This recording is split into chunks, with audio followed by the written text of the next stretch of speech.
Malaki raw ang naging papel ng simbahan para isiwalat ni DPWH Undersecretary Roberto Bernardo ang nalalaman sa flood control scandal.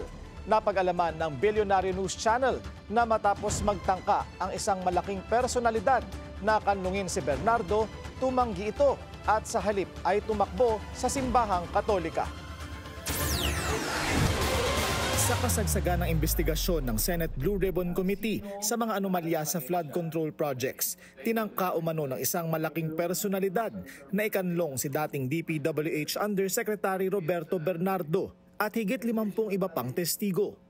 Noong panahong yun, sina Congressman Zaldico Palang at Senators Chis Escudero, Bong Revilla at Nancy Binay, Undersecretary Trigvi Olivar at businessman Maynard Ngu ang idinawit ni Bernardo sa anomalya.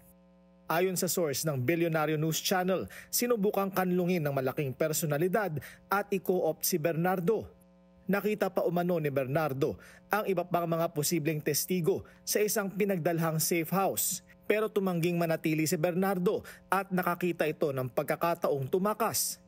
Nagpasya si Bernardo na magpunta sa simbahan at ikinumpisal ang lahat sa isang pari. Protektado ng seal of confession ang ikinumpisal ni Bernardo, kaya walang sino man ang makapagkukwento tungkol dito. Hindi ito kinumpirma o itinanggi ni Cardinal Pablo Virgilio David, presidente ng Catholic Bishops' Conference of the Philippines.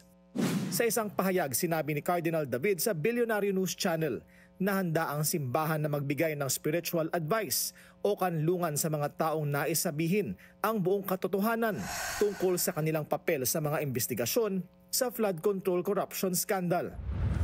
Ayon sa source, pagkatapos makausap ang simbahan, dito na nagpasya si Bernardo na sabihin ang iba pang nalalaman sa kanyang pagtestigo sa Senado nitong November 14.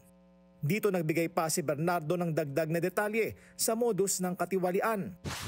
At idinawit na rin ang iba pang mga senador, maging ang dating boss na si dating DPWH Secretary Manuel Bonoan.